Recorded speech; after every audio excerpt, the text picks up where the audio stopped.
Bem-vindo ao Imagine Geek. Curta, comente e compartilhe com seus amigos o vídeo. Obrigado.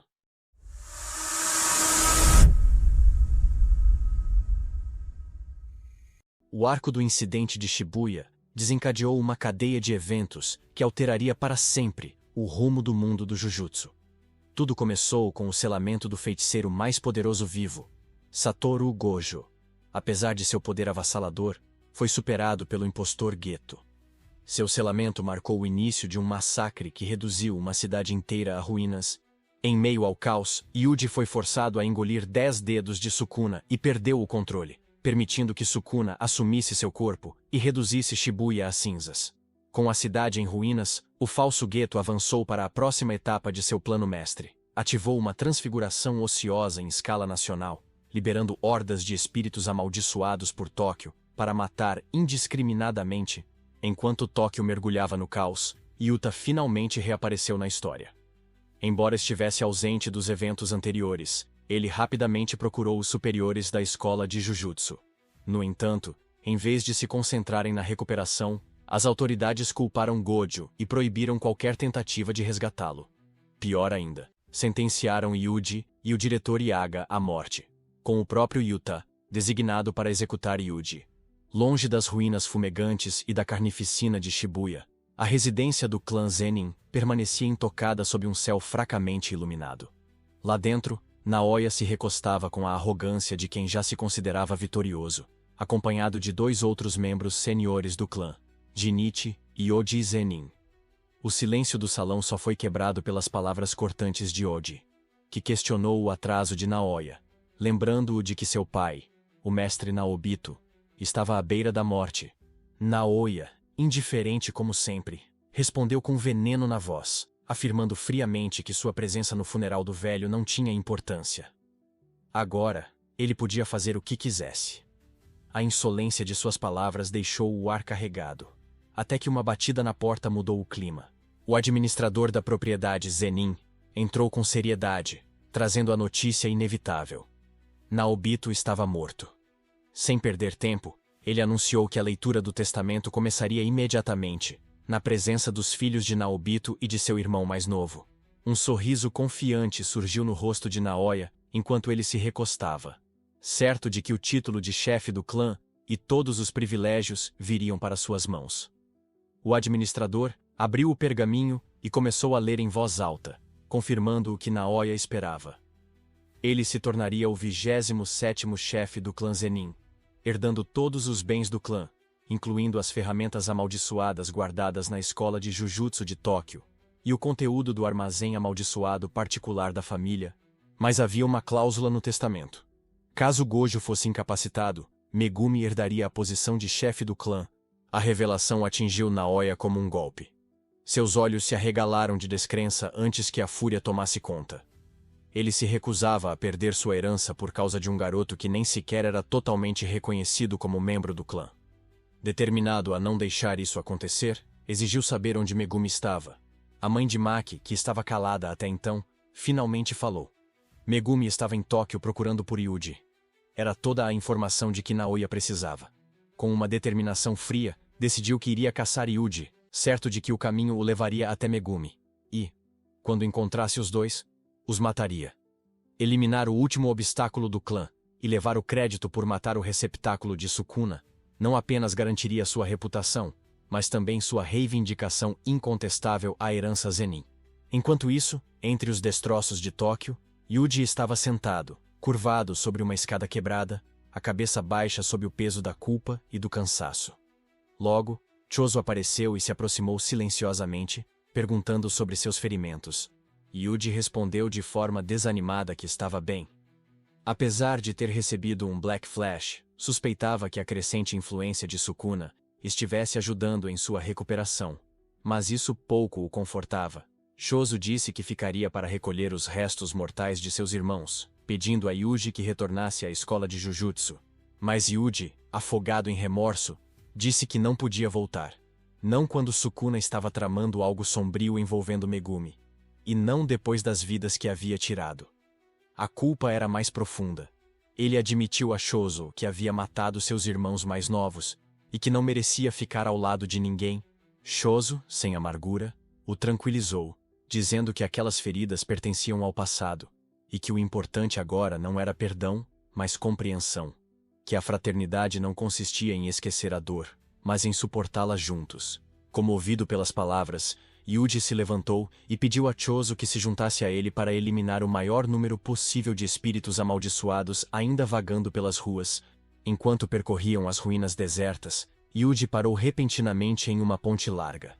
Sem aviso, começou a bater palmas, firmes e ritmadas, como se estivesse chamando algo das profundezas. Das águas turvas do rio, 2 espíritos amaldiçoados colossais emergiram, olhos brilhando com malícia, avançando contra Yuji. Ele disparou instantaneamente, rápido como um borrão, enquanto mais espíritos surgiam, alguns de prédios destruídos, outros de rachaduras profundas no solo. Yuji os provocava, desviando dos ataques e conduzindo todos até um imenso viaduto subterrâneo, onde Choso esperava. Ao sinal de Yuji, Choso disparou uma rajada devastadora de sangue perfurante, cortando os espíritos em um único arco. Restou apenas silêncio e resíduos espalhados, exceto por um espírito que escapou do ataque. Antes que pudesse fugir, Yuji surgiu atrás dele e desferiu um golpe brutal, esmagando-o contra a parede de concreto, onde se desfez em uma névoa. Choso, impressionado com a força física de Yuji, não pôde deixar de lembrar sua luta anterior. Naquela época, Yuji já era forte, mas agora havia evoluído a um nível quase irreconhecível. Aos olhos de Choso, ele parecia um deus-demônio em forma humana, chamando-o de irmão mais novo e elogiando o golpe final. Choso fez Yuji perguntar, ainda confuso, o que ele queria dizer com isso. Mas antes que pudesse responder, uma voz ecoou de cima. Naoya Zenin estava sobre o parapeito de um viaduto, olhando com arrogância e exigindo saber onde Megumi estava. Yuji e Choso trocaram olhares, sem saber quem era o homem. Mas os olhos afiados de Naoya logo se fixaram neles, e com tom calmo e quase desinteressado, avisou-os para fugirem. Yuji franziu a testa, sem entender por que deveria fugir de alguém como ele. Foi quando Naoya revelou friamente que, com Gojo fora de cena, a sentença de morte de Yuji havia sido restabelecida pela escola de Jujutsu. A notícia atingiu Choso como um tapa. Seu rosto se contraiu de irritação, seu sangue já começando a se agitar. Mas antes que pudesse atacar, Naoya deixou claro. Não estava ali para matar Yuji. Não se importava se ele vivia ou morria. Queria apenas encontrar Megumi. Yuji, agora visivelmente irritado, perguntou o que ele queria com Megumi. Naoya, confiante e despreocupado, deixou claro. Estava ali para matá-lo. Antes que Yuji pudesse processar o peso dessas palavras, a figura de Naoya se moveu como um raio, aparecendo entre os dois. Yuji mal teve tempo de levantar a guarda antes de receber um golpe na garganta, sendo jogado para trás. Choso avançou com um ataque de retaliação, mas Naoya contra-atacou com a mesma velocidade, derrubando-o com um golpe preciso. Percebendo que força bruta não funcionaria, Yuji e Choso coordenaram-se para atacá-lo de ambos os lados em perfeita sincronia. Naoya, impassível, ativou sua técnica de projeção, deslizando entre os ataques sem receber um arranhão. Recuperando o fôlego, Yuji murmurou que havia algo estranho nos movimentos de Naoya, e Choso concordou, suspeitando de uma técnica amaldiçoada que aumentava sua velocidade. Naoya, calmo e curioso, observou Yuji, comentando que ele era mais resistente do que esperava. Ainda assim, uma coisa o incomodava. Ele não tinha ideia de quem era o homem ao lado de Yuji. Antes que a tensão aumentasse, o mundo ao redor deles, todos os 3 lutadores congelaram. Seus instintos alertas quando uma onda de energia amaldiçoada varreu a área como uma maré, densa e sufocante. A primeira reação de Yuji foi pensar em Gojo. Mas à medida que a sensação se aprofundava, ele percebeu que não era a presença de seu professor, era algo diferente, algo muito mais ameaçador. Virando-se lentamente, ele viu a origem. Uma figura solitária parada, imóvel, no topo de um telhado. A luz da lua banhava sua silhueta. Yuta Okotsu permanecia firme, os olhos frios, fixos em Yuji, como um predador prestes a caçar. Yuta não perdeu tempo. Desembainhou a espada num único movimento suave e saltou do telhado, aterrissando com um estrondo que fez o chão tremer. O impacto foi tão forte que destruiu a ponte sob seus pés, fazendo-a desabar por completo. Tanto Yuji quanto Chozo ficaram paralisados, observando Yuta avançar com uma aura pesada e ameaçadora, e seu rosto, uma expressão indecifrável. Chozo sentiu um arrepio percorrendo a sua espinha. A energia amaldiçoada que irradiava de Yuta era inegável. Não era alguém que eles pudessem subestimar. Rapidamente, Chozo concluiu que Yuta devia ser o executor de Yuji, e o alertou. Antes que Yuji pudesse reagir, Naoya se intrometeu de forma casual, confirmando a identidade de Yuta e acrescentando que ele estava do seu lado. O nome soou familiar para Yuji. Megumi já havia mencionado um estudante do segundo ano com esse nome. Alguém que possuía o mesmo status de feiticeiro de grau especial que Gojo. Ainda incomodado com a presença de Naoya, Yuta estreitou os olhos e perguntou quem ele era. Impassível, Naoya se apresentou como primo de Maki e assegurou que não pretendia atrapalhar. Tudo o que queria era ver Yuji morto. Enquanto isso, Chozo se aproximou de Yuji e o instou a fugir, dizendo que cuidaria de Naoya. Afirmou que seria perigoso demais para ele se envolver com aquele Zenin, e insistiu que poderia lidar com a situação sozinho. Yuji, dividido pela preocupação, perguntou se Chozo realmente ficaria bem. O irmão mais velho assentiu com firmeza, advertindo Yuji sobre o perigo que Yuta representava e ordenando que se concentrasse apenas em escapar do espadachim. Prometeu que se encontrariam no lugar de sempre e fez um gesto para que Yuji fosse embora. Mas Naoya e Yuta não pretendiam deixar que eles se separassem tão facilmente. Com um timing perfeito, Naoya avançou e acertou um chute devastador no abdômen de Chozo, interrompendo a técnica de sangue que ele estava ativando. Ao mesmo tempo, Yuta disparou atrás de Yuji e, com uma velocidade aterradora, reduziu a distância entre eles em segundos. Chozo, sentindo a dor do golpe, percebeu tarde demais que havia subestimado a dificuldade de deter Yuta. Irritado consigo mesmo, tentou reagir, mas seus pensamentos foram interrompidos quando o punho de Naoya acertou seu rosto, fazendo-o cambalear para trás. De pé, sem um pingo de medo, Naoya comentou de forma calma sobre a técnica de manipulação de sangue de Chozo, achando curioso que alguém de fora do clã Kamo possuísse tal habilidade. Mas no fim, disse que não se importava. Para ele, o duelo já estava decidido, e a morte de Chozo era inevitável. Chozo, com a determinação queimando mais forte do que nunca, respondeu que não permitiria que Naoya saísse vivo depois de ter vindo atrás de seu irmão mais novo. Em outro ponto, Yuta perseguia Yuji incansavelmente. Tentando despistá-lo, Yuji correu até um carro tombado, saltou sobre ele e tentou sair de sua linha de visão. Mas Yuta antecipou o movimento, contornando e golpeando com a espada. No último instante, Yuji agarrou o carro e girou o corpo no ar, escapando por pouco do corte. Surpreso, Yuta piscou, mas Yuji não parou. Girou e arremessou o carro contra ele com toda a força, forçando-o a reagir e ganhando alguns segundos. Aproveitando a brecha, Yuji correu para um beco próximo, esperando que as esquinas estreitas dos prédios lhe dessem cobertura. Mas antes que pudesse entrar, o carro voltou voando na direção dele. Yuji desviou por pouco, os olhos arregalados. Agora entendia a verdadeira força de Yuta. Ele não parecia um lutador de força bruta, mas o reforço com energia amaldiçoada compensava tudo. Era, em todos os aspectos, o oposto de Yuji. Como se respondesse a seus pensamentos, Yuta admitiu que tinha ainda mais energia amaldiçoada que seu professor, mas que Gojo continuava superior por poder conservá-la quase infinitamente, graças aos 6 olhos. Decidindo que já haviam conversado o bastante, Yuta avançou novamente, a espada brilhando com energia amaldiçoada. Yuji se abaixou e desviou, lutando para evitar cada golpe. Não era só a espada. Todo o corpo de Yuta pulsava com poder, tornando cada movimento perigoso. Yuji percebeu que não se tratava mais de ler o oponente, mas sim de lidar com o fato de que a energia amaldiçoada de Yuta lhe permitia reduzir o dano de qualquer golpe. Mesmo assim, cerrou os dentes e lembrou a si mesmo que não podia morrer ainda. Yuta manteve a pressão, a espada cortando o ar com precisão mortal.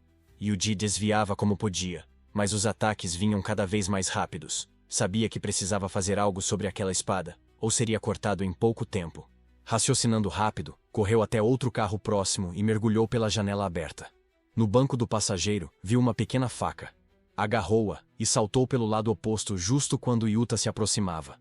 Yuta saltou sobre o capô e desferiu um golpe, mas desta vez Yuji bloqueou. Surpreso, Yuta reparou na faca em sua mão, mas não teve tempo para pensar. Yuji contra-atacou, e ele bloqueou com facilidade. Percebendo que a faca ainda não era suficiente, Yuji tentou canalizar energia amaldiçoada nela, mas o controle era instável. Yuta contra-atacou, e Yuji mal conseguiu segurar. Yuta observou que ele estava concentrado demais na espada. Então, avançou com um chute pesado no abdômen, lançando Yuji para trás. A força foi como um martelo em suas costelas, mas Yuji resistiu e se recuperou a tempo de ver Yuta se aproximando novamente. Dessa vez, o corte atingiu seu estômago e quebrou a faca, mas Yuji usou o momento a seu favor. Girou o corpo, prendeu a lâmina de Yuta com a perna e a cravou no chão. Com um estalo alto, a espada se partiu em duas. Yuta recuou, surpreso, e olhou para a arma quebrada, reconhecendo silenciosamente que não seria fácil lidar com alguém treinado por Gojo. Yuji, segurando o ferimento mas ainda de pé, sentiu uma pequena onda de confiança. O corte não era profundo, e agora ambos estavam sem armas. Ele deu um passo para avançar, mas uma mão fria agarrou seu rosto por trás, seguida de outra prendendo sua cabeça. Era Rika. Sua voz, gélida e impassível, perguntou o que estava acontecendo ali. Yuta, sem se abalar, disse que estavam apenas brincando, e pediu educadamente que ela segurasse Yuji para ele. Preso pela força bruta dela, Yuji não sabia se ela era um Shikigami ou algo totalmente diferente. Antes que pudesse se soltar, Yuta avançou e cravou a lâmina quebrada em seu peito. O sangue escorreu por seus lábios, enquanto Yuta olhava em seus olhos e pedia desculpas. Lá no fundo, Sukuna despertou, surpreso por um instante. Mas então viu algo e sorriu. No viaduto, Shozo mal se mantinha em pé. A técnica de projeção de Naoya permitia que ele se movesse como um raio. E cada golpe acertava como um caminhão. Shozo, ensanguentado e exausto, ainda não havia compreendido o funcionamento da técnica.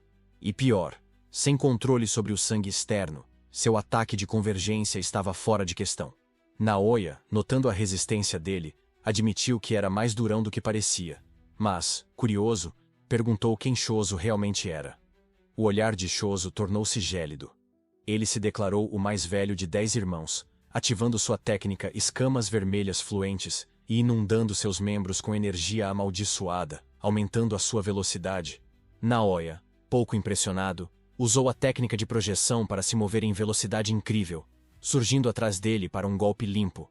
Mas, dessa vez, os olhos de Shozo acompanharam perfeitamente o movimento, reagindo a tempo e interceptando o ataque. Mesmo assim, Naoya evitou o contra-ataque e acertou um golpe no abdômen dele, fazendo-o cambalear enquanto tentava recuperar o equilíbrio. Naoya sorriu ao ver aquilo, e puxou casualmente uma pequena faca, revelando que havia decidido interferir na manipulação de sangue de Shozo.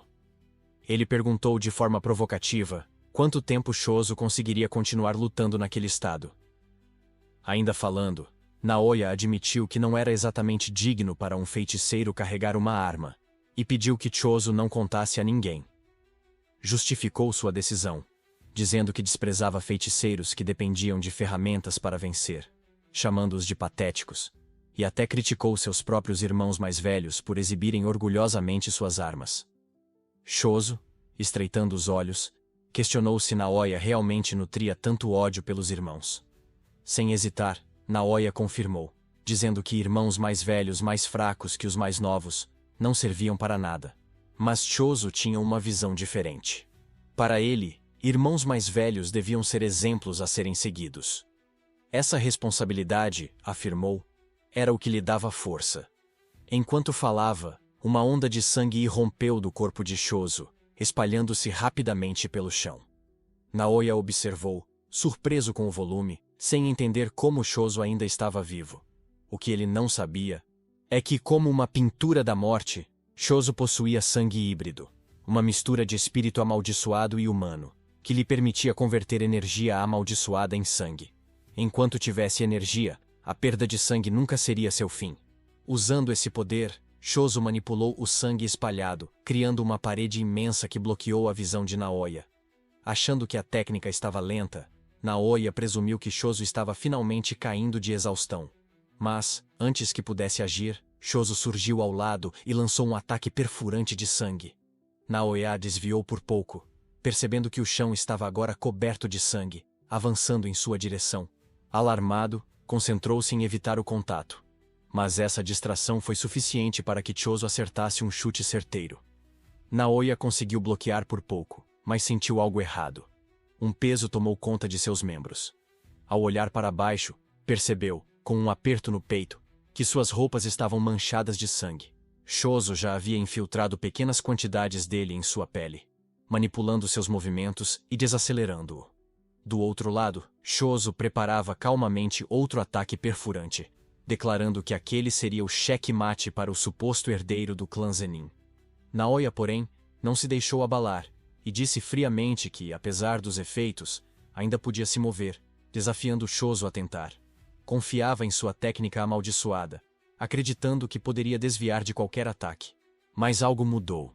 Ao encarar Choso pela última vez, Naoya percebeu que não se tratava da técnica perfurante comum. O que surgiu era muito mais instável, um movimento original desenvolvido ao longo de mais de um século de domínio da manipulação de sangue. Supernova. Uma enorme esfera de sangue explodiu em todas as direções, lançando incontáveis projéteis em alta velocidade, atingindo Naoya de todos os ângulos e deixando-o derrotado no chão. No silêncio que se seguiu à batalha brutal, Yuta saiu das sombras arrastando Yuji pelo moletom. Com o seu corpo mole, balançando sem vida, Choso se virou surpreso, mas antes que pudesse reagir, recebeu um golpe no rosto que o derrubou. Yuta analisou o campo de batalha e olhou para Naoya, que rastejava ensanguentado e mal conseguia se manter ereto. Deitado, Naoya sentiu o olhar de Yuta sobre si e foi tomado por uma fúria humilhante, por estar sendo olhado de cima. Antes que pudesse falar, cuspiu sangue.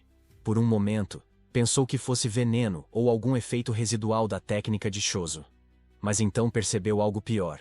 Choso não era humano, era uma maldição completa. E agora, depois de receber um golpe brutal dele, seu corpo estava rejeitando o sangue não humano que havia absorvido. Vendo-o se contorcer, Yuta ofereceu curá-lo com técnica amaldiçoada reversa, mas impôs uma condição. Queria que Naoya informasse aos superiores que Yuji estava morto. A cena então se transformou em uma lembrança.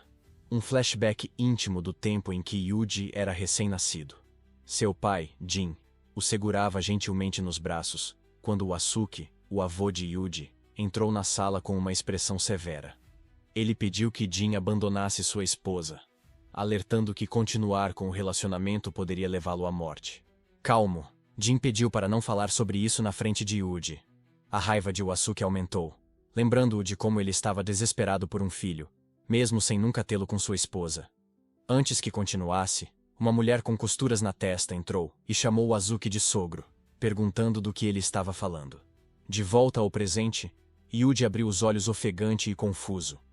Estava deitado ao lado de uma fogueira, com Yuta sentado à sua frente. Ao vê-lo acordar, Yuta soltou uma risada breve e um suspiro de alívio. Voltando ao tom calmo, explicou que sua tentativa de matar Yuji não passara de uma encenação elaborada por circunstâncias especiais, a pedido de seu professor. Yuji, atônito, perguntou como havia sobrevivido se o voto era real. Ura explicou que, no momento em que o coração de Yuji parou, usou a técnica reversa para curá-lo. Não tinha certeza de que funcionaria, mas supôs que Yuji poderia sobreviver. Essa era a segunda vez que sua morte havia sido forjada. Yuji, ainda processando, perguntou por que Yuta estava indo tão longe para salvá-lo. Sem hesitar, ele respondeu que era porque Yuji importava para pessoas que importavam para ele. Contou que um dia também teve um poder que não podia controlar, e se sentiu amaldiçoado por isso. Mas com o tempo aprendeu a usá-lo a seu favor. Diferente dele, Yuji nunca havia pedido por aquele poder, e não merecia ser culpado por tudo o que aconteceu. Mesmo assim, Yuji ficou em silêncio, carregando a culpa do que ocorreu em Shibuya como uma ferida aberta, dizendo que já não importava se era ou não sua culpa. Nesse momento, uma voz o chamou da escuridão. Era Megumi, que se aproximou e pediu para ele voltar para a escola Jujutsu. Disse que a barreira ao redor da escola estava enfraquecendo, e que não haveria problema em entrar, contanto que ninguém visse seu rosto. Yuji se irritou e pediu que parasse de fingir que estava tudo bem, lembrando que incontáveis vidas foram perdidas por sua causa. Megumi não negou, admitindo que a responsabilidade não era apenas dele, e pediu para não abandonar seu papel. Explicou que eles não eram heróis buscando justiça, mas feiticeiros enfrentando maldições que ninguém mais poderia enfrentar. Por fim, revelou que ele também precisava ser salvo. Noritoshi Kamo havia arquitetado um plano para que aqueles ligados ao mundo Jujutsu lutassem no jogo do abate, e sua irmã recém-desperta, Tsumiki, estava presa nele. Implorou para que Yuji o ajudasse a salvá-la.